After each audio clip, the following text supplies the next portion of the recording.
Okay, welcome, and a very, very warm welcome to Dr. Julie Riggs, who's Director of Education and Membership at the British Safety Council.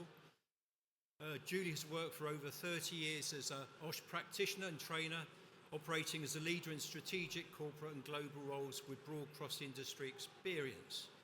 So, the question that she's posing and addressing, Julie is going to address the question, what role do we as OSH professionals have to play in solving the nation's health crisis? So a big thank you, Julie. Thank you very much, Neil. Good afternoon, everyone. I'm just going to start the session. You'll see there's a QR code on the screen. Feel free to scan it with your camera. There is an anonymous survey on there. And you will see the results of other people's responses to it as well, which is talking a little bit about your health. So, it is said that the world has changed quite dramatically in the last decade. And we've seen much more change, predominantly in the last decade, than we have seen over the last century. There's globalization, there's volatility in our economic markets, there's wealth across the world is changing, there's huge political swings, there's mass migration of people, there's a huge impact from climate change, and there's also changes from technologies such as AI. But probably some of the biggest changes we've seen to our workplace recently has been as a result of COVID. And we've seen through COVID actually the role of health and safety practitioners. They've played a really important role in supporting businesses navigating these risks. We've also seen the role of a health and safety practitioner supporting around public health risks and some of the challenges that we've seen. So the area I'd really like to discuss with you today is all around the health of our nation and how employees and employers can support public health as part of upstreaming. So why should this matter to you? Well, we are all living longer. We're actually living longer with more chronic diseases. The NHS is struggling to cope. Accessing a GP is quite difficult. And this situation is just permeating and getting worse. But the health crisis is not just a medical issue. It's also a serious society and economic challenge that we are facing. It's the implication of impacting on our public health, the economy and the future of the NHS. So unless we start to take action around this, we're going to face an economic stagnation, we're going to be overwhelmed in our healthcare, and we're going to have an unsustainable welfare burden. So essentially, Britain is very sick, and we will have a part to play to make it well. So the economic impact of long-term sickness, it's estimated to be around £20.6 billion that comes out of the public purse annually. Huge amount of money. And that's long-term sickness. And it's projected to get to 66.3 billion by 2030. 2.8 million people now rely on incapacity and disability benefits. And we are becoming more economically inactive as well. The workforce is shrinking, productivity is declining, and there are pressures on the NHS and social care, and it's going to continue to mount. Forecasts indicate that around 50% surge in long-term sickness absence over the next 5 years, meaning by 2029, up to 4.3 million individuals could be missing from the workplace due to their health. The financial impact of sickness absence on the UK employer has sharply risen as well. In 2023 alone, workplace illnesses cost businesses around about £138 billion. And if you factor in things like absenteeism, employees taking sick leave, and also presenteeism, so when you have employees that are present but not necessarily as productive. On average, 49.7 days of lost productivity per UK employee, and about 7.8 days due to sickness absence as well. And what we have seen is since 2019, so since COVID, we have seen sickness absence surge by about 50%. We're seeing some sectors as well, like hospitality, where they're experiencing a staggering 500% increase on sickness absence. We're seeing around about 300,000 individuals who are exiting the workforce due to long-term ill health as well every year. So it's creating a huge financial strain on the UK. So health and life expectancy as well are quite deeply connected. So while we talk about advancements in medical care and prolonging our lifespan, the quality of those extra lives depends on your overall wellness and your health. And in the UK, life expectancy is high. On average, men are expected to live to 79.6 years and women 83.2 years.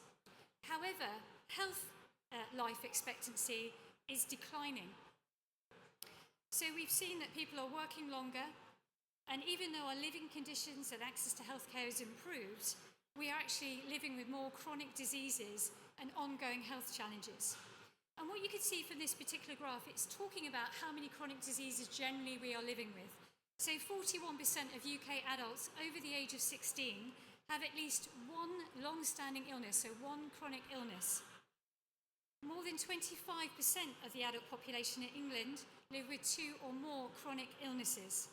And when you get to 65 years and over, this then increases to 2/3. When we start talking about multiple mobility, this is about the presence of more than one long-term health condition, and it's emerged as one of the greatest risks that is facing the NHS and the health service at the moment. So let's talk a little bit about some of those numbers. So around 1 in 4 women and 1 in 5 men report having experienced a delay in actually getting to access their healthcare during the last 12 months. And this is because appointments are too long. It's very difficult to get an appointment with your GP. So I wanted to share a little bit on the data around healthcare. And you can see from the figures on the left-hand side, we simply don't have enough GPs for the need of the UK population. We're also spending so much more than we ever have done. If we go back 14 years, the NHS was spending around about 131 billion in 2010 to 2011. We're projected this year to spend around about 178 billion. So it's been a huge increase that we're actually spending on healthcare. And while we see chronic diseases on the increase, there's going to be an increased demand for these services. We're going to have a lot more workforce shortages, we're going to have funding issues, and we're going to have huge waiting times. Now, the NHS is actually doing a wonderful job, but the demands are completely outstripping the capacity of what we need from them. So let's have a look at some of the chronic diseases that we're talking about and some of the chronic conditions. And you can see it's no surprise we see musculoskeletal up there very high, mental health, heart and circular systems, diabetes, respiratory. And you can see that it really is an onward trend. We're seeing these numbers increasing all the time. Number of people with diabetes is expected to increase by 1 million by 2035. Dementia and Alzheimer's are rising and may soon overtake heart disease as the leading cause of death in the UK. So we're all getting older. If you look at chronic conditions themselves, of course they arise from a number of different factors that can contribute, such as genetics, lifestyle, environmental factors. But up to 80% of premature cases of heart disease, stroke, chronic liver disease and type 2 diabetes, along with 40% of cancer diagnoses, could be prevented through healthy lifestyle choices. 80%. So there's a lot that we can do with regard to around prevention. When we look at diseases like diabetes, heart disease, depression, cancer, we may never fully eradicate them, but we can introduce proactive strategies to try and lower the incidence and lower the prevalence of them, leading to a better overall public health outcome. So although we have medication, we've had huge advances in medication and care and other types of interventions. We can support patients, we can do better diagnosis, but we cannot fully alleviate all the symptoms, and we cannot necessarily guarantee an improvement in somebody's life and the quality of their life. So maintaining things like a healthy diet, exercise, avoiding smoking, maintaining sort of a balanced sort of approach to life, limiting alcohol consumption and excessive sun exposure are all highly modified types of behaviours within our control, and it offers a very powerful means to reducing disease risk and long-term health outcomes. So what we're showing you here, this is the global burden of disease model, and this is showing you the attributions of death to behavioural risk factors, and they're broken down by different causes. This is covering England alone in 2013. And you can see that it's broken into three areas here: behavioural, metabolic, and environment. So metabolic risk factors include a high BMI, high cholesterol. Behaviour includes things like smoking, alcohol, and environment and occupational health risks include things like air pollution, unclean water, and other risks due to working or living conditions. If you look at the behavioural risk factors, it's estimated to account for the highest proportion of deaths in England were diet and tobacco. If you're breaking dietary factors down further into the causes of death, you can see what they're associated with. So they contribute to conditions like cardiovascular disease, so heart disease and strokes, cancer and diabetes. Smoking of tobacco, associated with deaths from cancer, chronic respiratory diseases, cardiovascular diseases, and other types of common infections, especially lower respiratory conditions as well. And of course, society habits. We need to change them, our personal habits, our behaviour, our culture that we have. There's obviously no magic pills or elixir that's coming. The NHS can treat some of these conditions, but we need to get to what the root cause of them are. So remember what I was talking about, 80% of these are very preventable.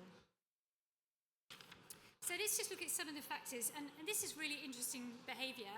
And what it's actually showing is nothing is really improving around our health, our public health. So if you look in the top left-hand corner, you can see about what we're eating. We look at working adults. We only eat about 3.7 portions of fruit and veg every day.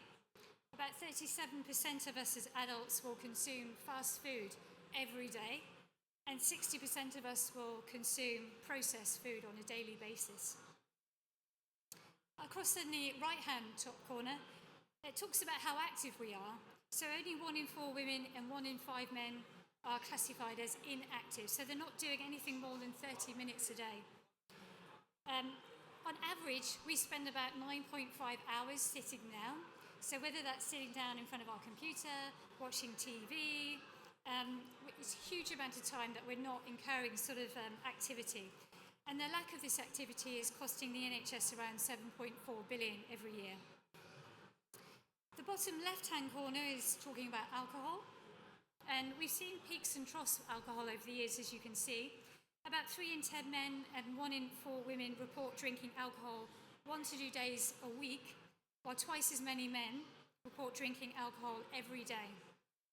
If you're older, you're more likely to drink. So if you're 55 plus, you're more likely to drink at a higher risk level. About 20% of the population don't drink at all, and that's usually much younger people who have chosen not to drink alcohol. I would say that there is a little bit of a myth about drinking alcohol as well, that a little bit is okay for you. And you might have heard about a little bit of red wine is okay with a meal. That is absolutely incorrect. No alcohol is good for you at all. I'm sorry to say that if I've ruined your evening meal tonight, but no alcohol is good for you at all.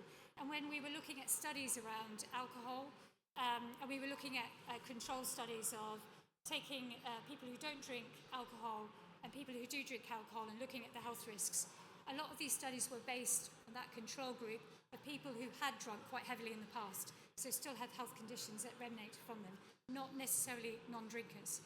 So alcohol is, in any form, is not necessarily good for you. If you look at the bottom right-hand corner as well, this is, you can see in the red graph there, this is the decline of smokers since we started recording it in 2007. And so about 13% of adults, that's about 6.6 million people still smoke. But this is the lowest proportion of smokers that we've seen for a long time. But what you will see is the blue line, and you can probably guess what that is, that's vaping. So we are replacing smoking with vaping, and that is on the increase. So it's about 7.7% of adults, around about 4 million adults that use vaping on a daily basis. So it's just giving you a bit of an idea, and I don't know if you see any of your own behaviours and habits within here as well. An area I do want to talk about as well is obesity, and it's such a critical issue to talk about.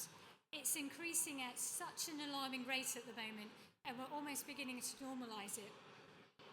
if we go back to 1980, only 8% of women and 6% of men were obese. And if you look at the orange numbers here, you can see that it's now risen to 30 to 32%. And it's predicted by the time we get to 2050 that 60% of men and 50% of women and actually 20% of children will be obese. And of course, if you're obese as a child, it's a very difficult starting process. As you then progress into being an adult, you are more likely to be obese as you get older. Of course, when we talk about sort of obesity, it's often a very difficult word to talk about. It's a difficult term when we start talking about it. And it's not used to be intentionally hurtful around it, but it is a term that we use within the NHS when we start talking about BMI, and we categorise people with regards to whether they're normal, overweight or obese. So it's a numerical score that is used. But it is shocking. We know that obesity is so linked to a lot of the conditions that we're talking about today, and also the impact it has on your life expectancy as well. Obesity costs the NHS around about $6 billion every year. The overall economic burden that is created is around about 58 billion within the UK. So it is a huge issue. We know that if you're obese, you're twice as likely to suffer with high blood pressure. About 90% of adults that have type 2 diabetes in the UK are also either obese or overweight. And of course, weight gain can be from many things. It can be from genetics, hormones, medical conditions, types of medication you're taking, but it also can be diet related as well. So processed food, high calories, having a lack of exercise, alcohol consumption, lack of sleep, they can all be contributing causes as well. So it is about addressing the root cause of some of these issues, and investing in upstreaming strategies is really crucial with regards to trying to reverse some of these trends. We're all able to actually influence this and make a positive change, either individually or influence people around us. And business plays quite a vital role in prevention as well. Early intervention, creating workplace environments that prioritise health, investing in employees' well-being. Employees can actually do a lot to reduce the strain on the healthcare system and improve productivity and overall well-being. So I'm just going to explain a little bit more about what I mean by upstreaming health. And this model explains it really nicely. So the concept of upstreaming health refers to addressing the root cause of health challenges before they start to manifest, whether that's manifesting as an individual or society. So in the UK, public health initiatives have traditionally focused on reactive healthcare solutions, and it's recognising that the employer plays quite a critical role in shifting that. So if we look at the bottom of this model, this is downstream, and this is traditionally what we associate with healthcare in the NHS. It's reactional, it's clinical care, it's treatment. This is about treating a health issue once it's already developed, such as a chronic pain medication, dialysis treatment for patients with kidney failure, surgery for patients with cancer. But typically, they're often long-term, it's complex conditions, it's intervention and support, and its aim is really to try and improve functionality, maximise quality of life, perhaps maintain life expectancy as well, as close as they possibly can. If we move up a channel to midstream, this is about early diagnosis, and it's about managing chronic conditions to prevent them from escalating into more serious issues. So smoking cessations, going to your GP for health checks. Cervical cancer is an example of this, smear tests. Other examples might be use of medication, such as statins to reduce cholesterol and hence reduce the risk of a stroke or a heart attack. And this could be a form of harm reduction, and it's aimed at people who appear healthy but potentially have a subclinical form of a disease or a pathological feature, which could lead to them becoming more unwell. And of course, if we go to the top of that triangle, it's all about upstreaming and prevention. Lifestyle promotions, education. So this incorporates actions to reduce the incidence of diseases, prevent anyone from becoming unwell in the first place. And this can include universal measures, which might address things like immunity through vaccinations, or modifying lifestyle factors, ensuring everyone has a healthy diet, ensure everyone's taking the recommended amount of exercise.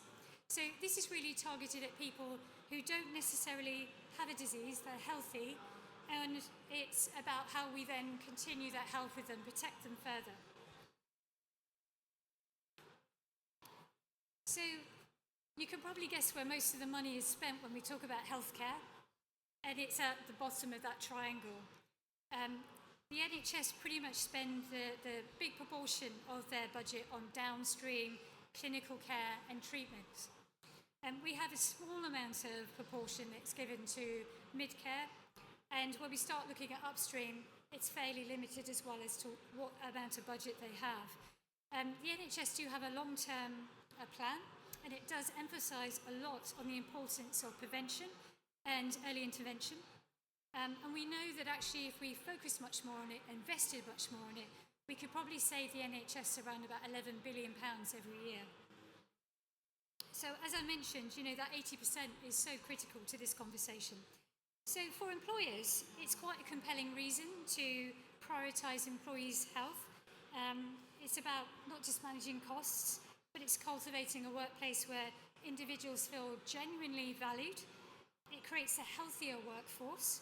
It leads to greater engagement, higher energy levels. It probably reduces turnover, absence, and so forth. So leadership plays a really critical role in establishing the culture, the agenda, and the message around how important well-being and health is and how it's prioritised across the business. So what do we need to do? Well, you probably know all this stuff, right? So you need to maintain a healthy weight. You need to have a healthy diet, lots of fruit and vegetables, whole grains, healthy types of protein, limit the amount of processed food, red meat, high calories foods and drinks.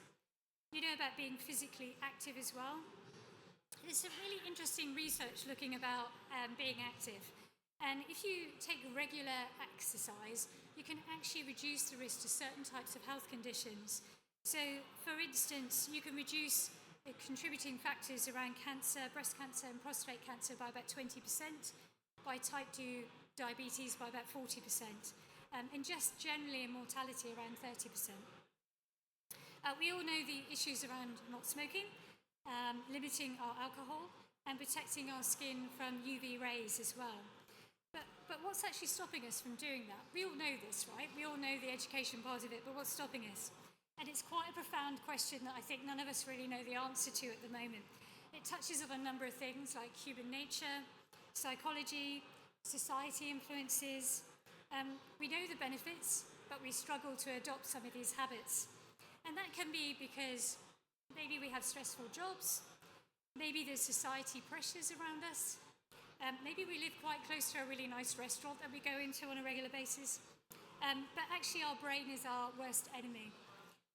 Our brain wants our sugary latte, or it wants our Friday night pizza. Oh, I can see a giggle there. Clearly that was a love of pizza. But our heart doesn't want this. So if our heart had a voice, it would actually be in a bit of a fight with our brain. So our brain does have a tendency to sabotage us sometimes for very quick wins. But that's a whole other subject that we could probably get into in another big debate. But it's quite interesting around what does influence us to change our behaviours and habits. So just a couple of things to think about as employers. You can actually take a really pivotal role here in trying to safeguard our future health. And of course, you might do things already like promote a healthy working environment, so providing clean, safe, ergonomic workspaces, improving air quality, lighting, noise. You might consider these things natural lighting, plants, etc. in your environment. So you're already enforcing occupational health and safety standards. But perhaps take that next step and encourage healthy behaviours, offering wellness programs, fitness challenges, smoking sensations, healthy eating. Promote people to have healthy food if you have a canteen or vending machines. Promote hydration. Support mental health as well. It's such a big issue. You'll see a lot of people talking around mental health at the moment. It's still on the rise. We're still doing a lot of active work around it. But with mental health as well, it's not just about EAP systems, but it's that proactiveness that we need to put in, the education side, And this is exactly the same. This is no different with other types of health initiatives. And try and encourage physical activities as well. You know, do some walking, maybe have gym membership. Take some breaks through the day. Also try and educate and communicate as well. So have some workplace information for people on your intranet. Maybe communicate some public health information as well. So again, we're circulating it. Train staff on different types of things that they can do to support themselves as well. And of course, as leaders, we need to lead by example. So we should be building healthier behaviours ourselves and build a culture where we're prioritising health. So as safety practitioners, there are lots of things that you can do yourself as well. We tend to bridge the gap a little bit between occupational safety and some of the broader public health impacts as well. And like I said, we played a very big role around COVID, and we play a very big role around mental health at the moment. We should be applying this in the same way when we start looking at some of the broader health initiatives. So we can play quite a critical role in protecting our colleagues and our peers around public health measures. And you can see I put a couple of ideas up on here about using those sort of cross skills that you already have. You know, we do risk assessments and prevention, and we might apply it to occupational health, but let's look at some of the broader health issues as well. Let's focus on, you know, understanding trends in our absences. As an example, if you've got forklift truck drivers, why not do blood pressure tests at 40, not 50? Why not introduce a health version of a near-miss reporting? Look at trending some of this analysis as well. And there's quite a bit about health education, promoting it, making it really clear the culture, the language that you're speaking as an organisation. Try and collaborate with different public health initiatives. So there's a lot of support, and the NHS have some fantastic website information where they can help support you as employers around health promotions. Emergency preparedness as well. We've gone through this with COVID, but there are other types of pandemic, environmental hazards, other types of wellbeing issues that we might want to address. Also, push for culture change, support a change of health, encourage leaders to invest in wellbeing as part of a productivity and performance tool. And obviously being an advocate for upstreaming health. If we want to build a future that's very sustainable, equitable and resilient, we've got to go upstream. And it's time that we really needed to sort of focus on how we can improve people's health. So my very last slide really is just talking about our pivotal role and what we need to be doing. It's really about upgrading and integrating upstreaming health strategies into our workplace policies. It's having a pivotal shift towards prevention, holistic types of approaches to health in the UK, but prioritising employees' well-being. We're not only doing that, but we're also prioritising our business at the same time. We're fostering a healthy working environment. We're strengthening long-term sustainability and productivity. So this proactive model reduces pressure on the NHS, it enhances our economic resilience, and it delivers a really widespread message to our communities. As workplace health continues to evolve, we will find that employers will play quite a pivotal role in the future in shaping the health of our nation. And so by championing it, preventative wellness strategies, the UK can leave quite a transformation to the UK public health, where prevention and resilience drives economy and social progress. So I would ask you all today to take some action from this, and together we can actually be contributing incredibly stronger to a healthier Britain in both body, mind and purse strings. Thank you very much, everyone. Yeah, happy to take questions. We've got time for a couple of questions. Can I draw your attention to this? If you didn't pick up a copy of this on the way in, do, because there's a 4-page article by Julie in there, and I'm sure if you ask her nicely, she might even sign it. So we've got time for a couple of questions. Hands up if you have a question. No? Couple here. Okay. Thanks very much for the presentation. It's very informative. I've just got a very general question, I think, with regards to the the studies that are being conducted on the amount of health sickness days that we're losing in the UK, and whether any further investigation has been done against where predominantly in what area of the employment market we see most of this sickness happening, such as, is it at the top end of the high earners that we're seeing stress levels, alcohol levels, eating unhealthily? Is it at the bottom end? And is there a middle England that seems to be protecting the UK's industry from an expanding health issue and long-term sickness? Thank you. That's a really good question. Sorry, I didn't quite catch your name. Yeah, sorry, Dean Watkins, Ministry of Defence. Lovely. Thank you, Dean. It's a really challenging one. Yes, demographics are involved in this, but what we're seeing as people get older, we're obviously seeing a lot of these health conditions coming through. Younger generation seem to be very much more aware of their health. We don't see drinking habits, smoking and vaping habits in the same way we do as some of the older generations. So it is about changing some of that behaviour. And I don't know whether it's because people have more access to that information nowadays that we're seeing that improvement around it. So absolutely, there's quite a lot of research looking at different industries. I was saying about the hospitality industry earlier on, where we're seeing very high levels of sickness. There are some industries that are more prevalent than others with certain types of conditions as well. So when you start talking about stress levels, we see very high levels of prostate cancer, as an example, in men over the age of 50. And so there is some very interesting data to go out there with. The second part of your question was asking about whether we focus on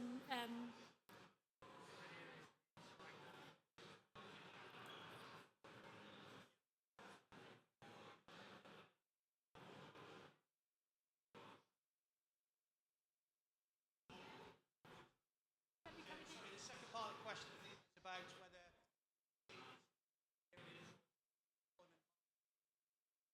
top end of the earners, bottom end, whether there is ensuring that they can look a little bit more. Yeah. So Dean was asking whether there are demographics of whether we see sickness levels at much higher or lower levels, in which case are we seeing any skewing of data because of those population fields? It is a really interesting question.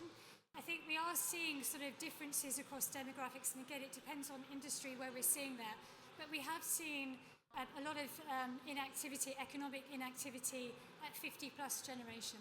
But that could be to do with lots of things. It may not necessarily to do with sickness, but it can be to do with lifestyle choices, making an opportunity to have a break, a career break, and so forth as well. So there are differences why people might be economically inactive as opposed to sickness. And they're quite difficult because there's nothing on the record with them. We just know that they're not sitting on the system in any way, and they're not employed as well. So yeah, interesting. Go on, Dean. Yeah, sorry, I just want to follow that up then and ask whether we have a particular market leader in Europe or worldwide where the employment market industry has put things into place which seems to be providing results and reducing those chronic illnesses and sicknesses. Who can we follow? Yeah, so we are, if you look across Europe, Britain is its sickest. So we are the worst, which is shocking, really. And I think part of it is because the amount of spend that we have is completely reactionary. It is, we don't spend as much in that promotion, we don't spend as much as early interventions. That's the bit that's missing. And if we could educate people more around it, I think if we were all able to get our blood pressure checked, perhaps, and our cholesterol checked early, rather than waiting for a problem to occur, we might actually stimulate more conversation. So I think it's access to that type of healthcare and prevention strategies. But Britain is far sicker than anyone in Europe at the moment. We are definitely the sickest cousin. Thank you, Julie. Thank you, Dean. Thank you, Dean.